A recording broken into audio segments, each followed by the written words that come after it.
Welcome back. You're watching The Money Show on ET Now. It's time for our Spend with TMS segment.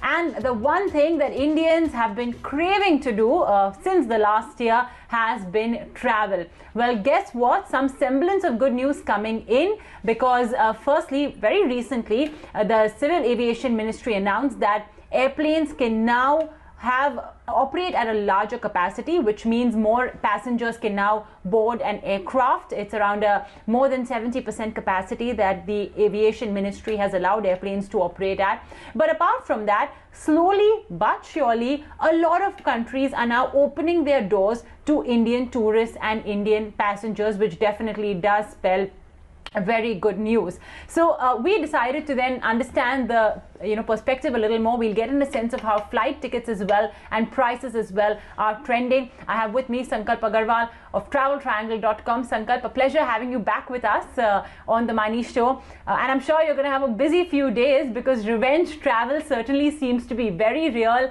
after being cooped up at homes for the most part of this year. Finally now, we are seeing that, you're allowed to travel. Before we dive into the details, first let's understand what the travel scenario is right now. Internationally, where can Indians travel to? What's the vaccine demand or the requirement of those destination countries? Thanks, Movina, for inviting me to the show.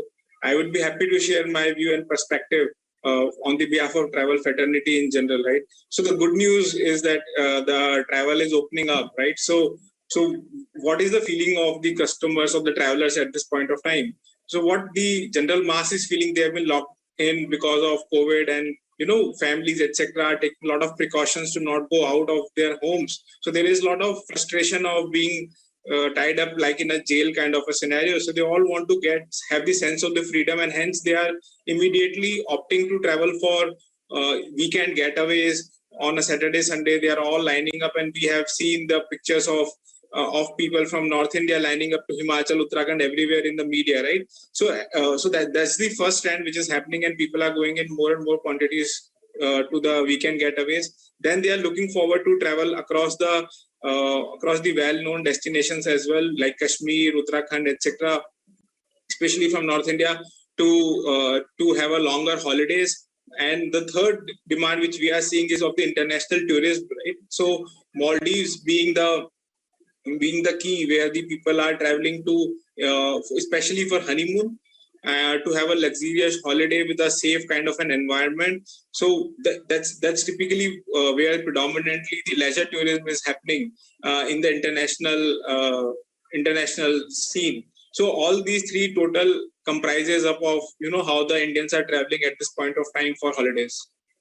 Okay, so India, of course, thankfully is completely open, but internationally, you mentioned Maldives. I can imagine it being a very popular destination because it's close by. Of course, it's a little more on the expensive side, but are you right now seeing Indians inquire for perhaps a few destinations in Europe? What's open right now, and what do you think is feasible as well for Indians today to travel to if they want to look beyond India, beyond Maldives? So there are a couple of niche destinations across the world which Indians are now traveling to. For example, we are seeing more demand across Russia, Ukraine, etc. But these are very fringe sectors, not like large number of Indians are looking forward to travel there at this point of time because these are not typical tourist destinations. Also in Europe, it's taking some time, and Indians want to make sure it's a costlier destination so that their money is safe and they're not going to lose money. So they are waiting for clear guidelines on all the kind of the vaccinations which the family members are taking. In a family, some people have taken Covaxin, some people have taken Covishield. So it depends, how a family can travel to Europe. That's the typical traveling pattern of Europe. So it's wait and watch in the mind of the customers, more or less, because it's a high ticket purchase and people don't want to spoil their money.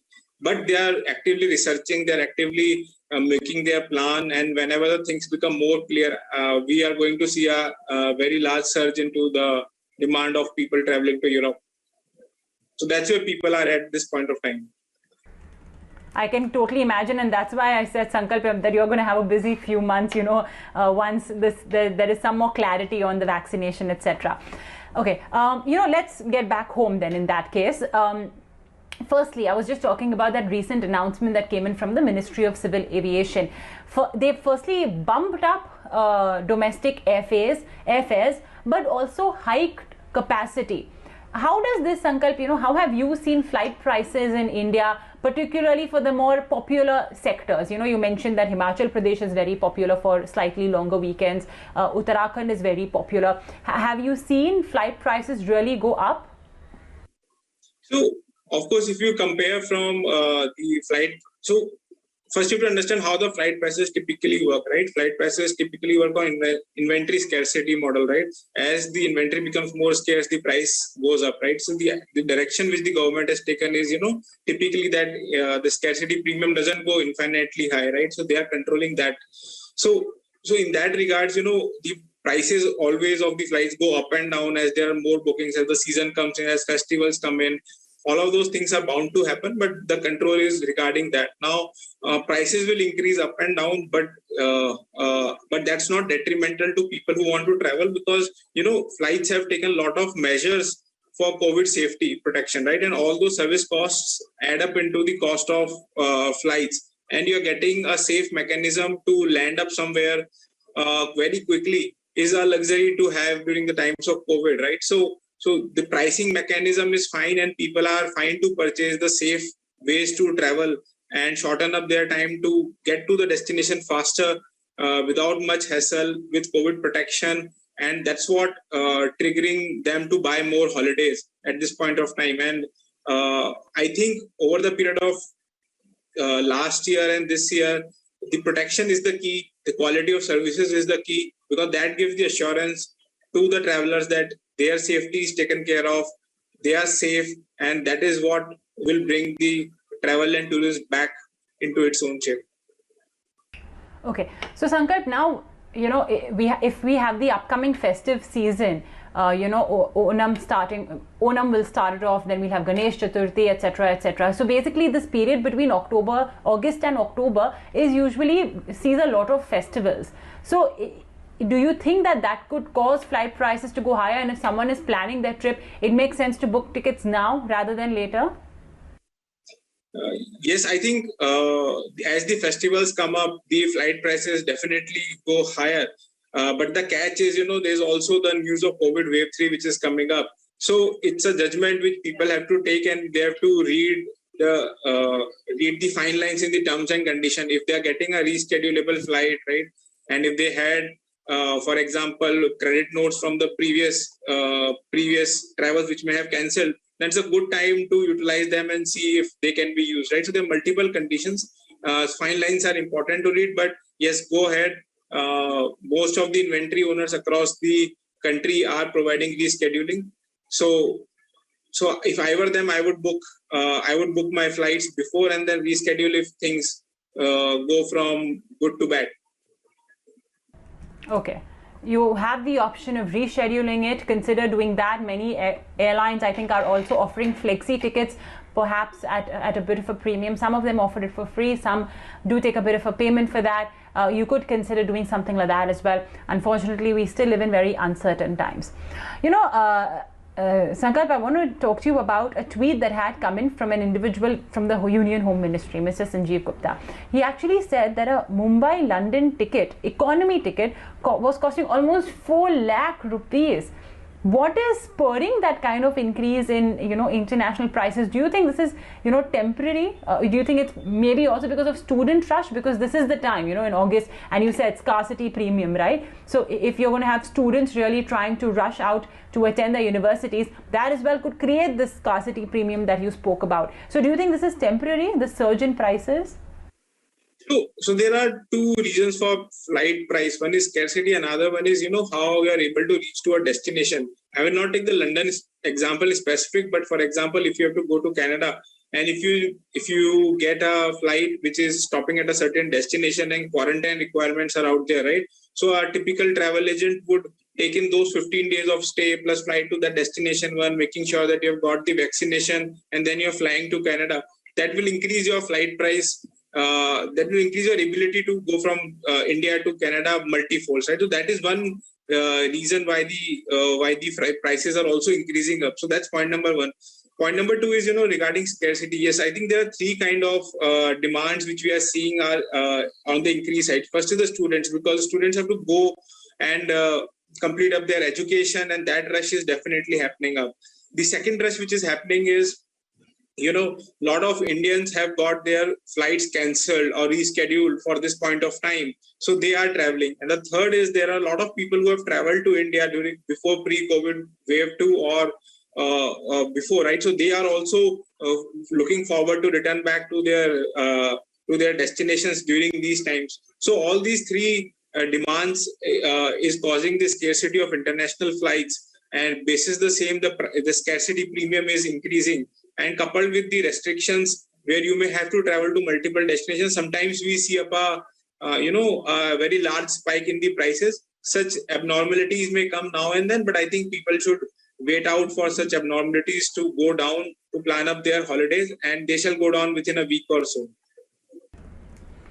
By the way, that actually, have a follow-up as well on that. You mentioned that how in the past we had seen, obviously because of the second wave, a lot of flights being cancelled. So, that credit shell of sorts was created, because of which now that as well is being utilized.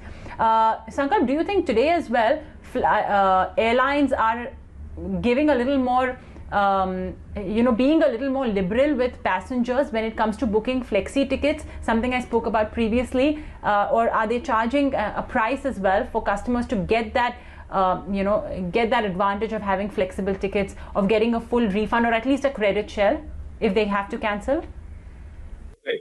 So I think airlines are doing their best to a customer-centric approach, while they're also trying to manage up their own financials as well. So in most of the practically possible cases, they are giving as much flexibility to the people as well, so that, the demand remains intact, which is the benefit they get, and the customers feel, there is no hassles into cancellation and they can book hassle-free. So that's being out there, but, there may be some sectors where they may be charging out certain fees to make sure their P&L balance is also maintained, right? So both are going hand in hand, but the larger point which airlines are trying to strike a balance is between customer experience and as well as more smooth and seamless bookings coming in, and no doubts remaining in the minds of the travelers to book a flight from them.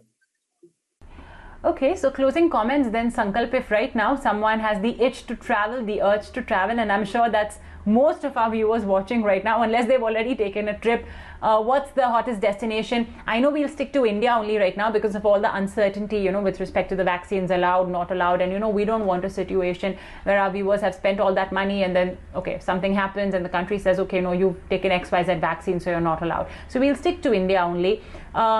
Given the season as well right now, we're August, so let's say the individuals travel September, October, what would be the destinations you'd recommend?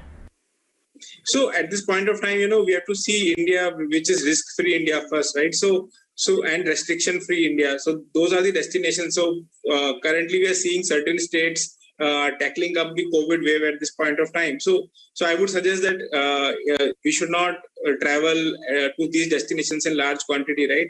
And there are restrictions in certain states which are opening up, like Goa, etc., right? So Goa is prepping up, and as it preps up, it will become the hottest destination.